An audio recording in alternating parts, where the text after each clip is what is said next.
brain fear. Harvey is a really happy engine and a good friend to all. He knows everyone, and everybody knows him. Hello, Harvey. Ah, hello, Monica. Whoop, whoop, whoop.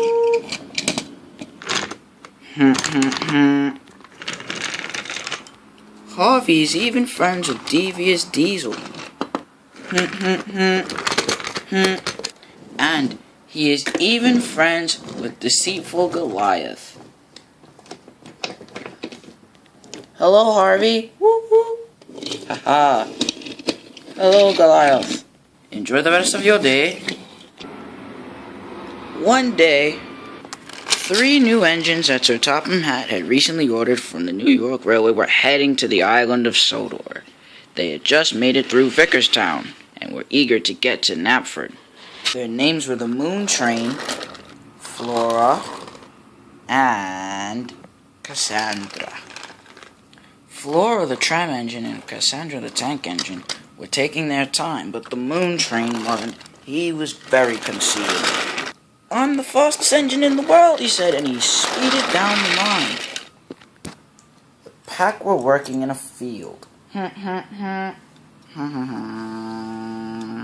Jake came down the hill and speeded right through the field, off the rails, and plowed into the marshland.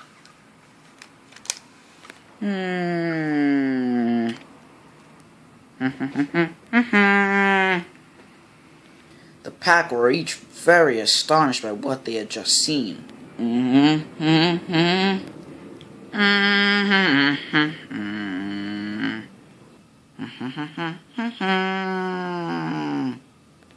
"Bouncing buffers," laughed Sophia, and she chortled on.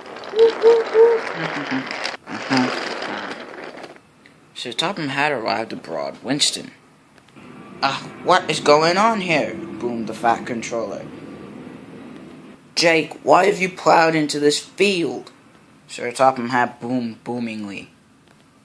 "I'm sorry, sir," said Jake. "I wanted to prove I was the fastest engine in the world." "But the thing is," said Sir Topham Hatt, "you're not the fastest engine in the world. Now everyone get back to work." "Nice to meet you, Flora," said Sir Topham Hatt. "And Cassandra." "It wasn't nice meeting you, Jake," said Sir Topham Hatt. Jake watched as Sir Topham Hatt rolled away with Winston in the distance. Jake was cross. At last, Harvey arrived to come help him out.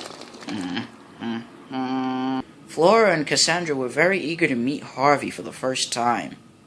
"Ha, nice to meet you," said Harvey, and he puffed over to pull Jake out.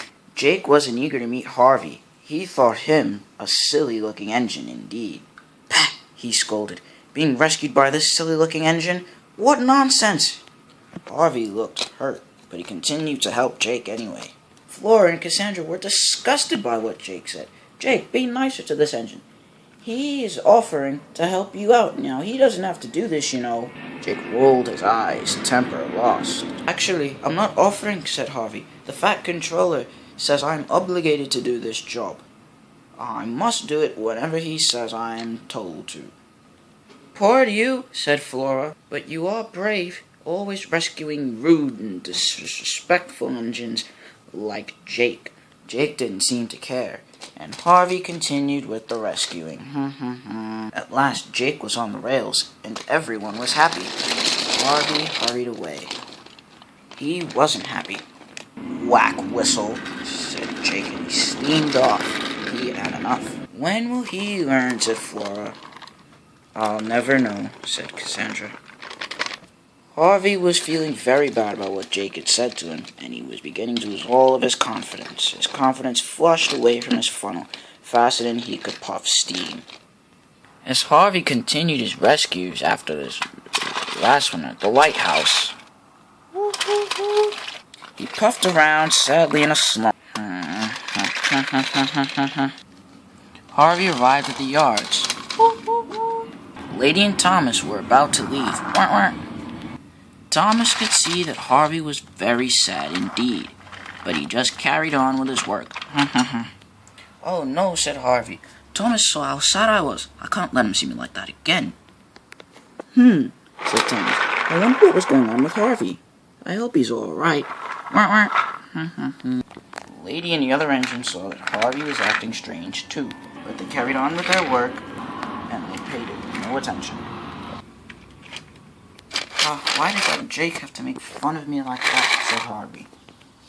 Later that day, when Thomas returned to the sheds, he found that everyone was talking about Harvey in a slump. He's been so mopey lately, said Toby. I hope he's alright, said Percy. If anything, said Rebecca, he might be like me and just get over it really quickly. No one is like you, said Billy, and who would want to be? He laughed. Burn, whistled James. Like your stupid red paint, said Rebecca cheekily. Come on, everyone. I saw Harvey at the yard just a few moments ago. He was disheartened. I do hope he's all right, said Edward. We had better do something about this fast, said Hero. That's right, agreed Philip. He might just have to rush through a tunnel and beat Gordon in a race. He laughed. I don't think it's that simple, said Thomas. It's going to take a lot to restore his confidence, said Edward. I remember when he first arrived, said Thomas. He was hurt by what everyone else said. Just imagine what's going on with him now. Harvey puffed through Knapford Station. Ha, it's silly old Harvey, said Gordon. Whack whistle, he tooted. Harvey felt sad. The next morning, Thomas puffed into the yards. He was feeling much better. There was Harvey. He stood sad and alone.